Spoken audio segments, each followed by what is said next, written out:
Hello mga kumarites, ito nga po ay kadugtong kahapon na video. Kauwi ko nga po ay dumating din naman kaagad yung deliver ko. Pag lumagpas or umabot nga po ng 4,000 yung pinang-grocery mo ay libre deliver na nga po ito. Kaya naman hindi na nga mahihirapan si Jowang magbitbit. Lalo na at busy nga po siya ngayon. Dahil ayan gumagawa nga po sila ng dadaanan ng hose. Syempre kailangan nga pong maghukay para hindi naman nga po mabasag pag nadaanan ng motor. At dahil tapos na nga po silang maghukay kumarites, kaya naman ibabaon na nga rin po nila yan. Doon po palang tumutulong sa kanya kumarites. Bilis din naman niya natapos yung paggagawa nga po ng lagayan nitong tubo. Kaya naman ilalatag na nga rin po nila iyan. Kaya dinidiretso na muna nila. Sabi niya nga pag naikabit niya na nga po ito kumarites ay pwede na naming magamit pagka kinagabihan ng sarili naming linya. Kung dati nga ay pinapangarap ko lang ito, ngayon ay magkakatotoo na. Kaya naman habang siya nga po ay gumagawa dyan, ako naman ay mag-aayos ng aming paninda. Tingnan nyo naman kung gaano nga po kakalat dito sa loob ng bahay namin. Hindi na nga muna ako nagbihis dyan kumarites dahil madami-dami nga po itong aking i-display. Naghahalo na rin pala si Jowa ng semento na ilalagay niya doon sa hose.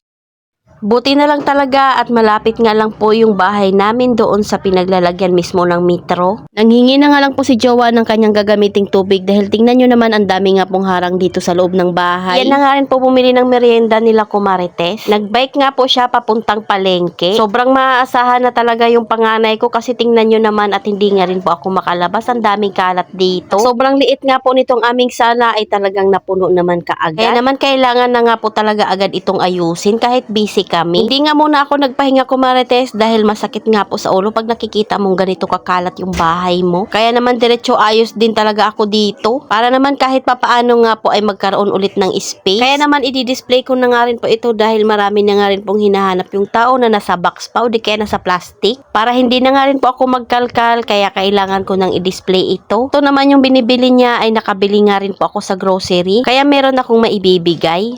O diba kahit sa sobrang basic ko kumarites ay hindi pa rin talaga ako nangangayaya. Bukas din pala yung alis namin kumarites papunta nga pong Batangas. Dahil ililibre nga po kami sa swimming. Siyempre at magadala din naman kami ng pagkain. Dahil alam naman natin na nakakagutom nga pong mag-swimming. O diba at excited na naman nga po kami ni Jowa. Kaya kailangan din talaga malinis itong bahay at matapos itong pagdi-display. Natapos din naman kaagad ni Jowa ang maglagay ng semento doon sa aming hose. Ayan at naka-flat na nga po iyan. Excited na nga rin po akong gumamit ng sarili naming tubig. Magiging magkaano na lang kaya yung aming bill. Yung nasa harap na nga lang po ng bahay namin yung kanyang aayusin. Pero sabi niya nga po ay saglit na lang naman iyan. Meron na kasing nakaabang talaga dyan na lagayan nga po ng tubig namin. O diba ang advance niya mag-isip kumarites? Hindi na nga po namin kailangan gumawa ng bagong linya papunta sa loob ng bahay. Nagawa pa nga lang po niya yung flooring ng bahay namin ay nilagyan niya na nga po ng abang sa tubig. Para nga daw pag magkaroon kami ng sariling tubig ay dyan na lang niya ilalagay. Nabot na rin talaga ako ng gabi kumarites sa pagdi-display at pagod na nga rin po ako dyan. Pero syempre kahit pagod ay kailangan pa rin tapusin yung ginagawa. Tingnan mo naman at kaunti na nga lang po yung kailangan kong i-display. Mga noodles at sabon na nga lang po yung hindi ko pa na ilalagay sa lagayan. Nagsabi na nga rin po si Jowa sa mga kapatid niya na mag-ipon nga po ng tubig. Dahil i-off niya nga po yung kanilang metro para nga po maputol niya na yung linya namin doon. At mailipat na nga po sa bago naming linya. Dahil gabi na nga po ito kumarites habang ako nga po ay nagdi-display nakasalang na nga rin po yung niluluto ko. Bago nga po kami natulog ay gumana na nga po yung aming tubig. Nasubukan na nga rin po namin gamitin. Salamat sa panonood ko Marites. Follow for more. God bless us. At sana i-share nyo na nga rin po itong aking video.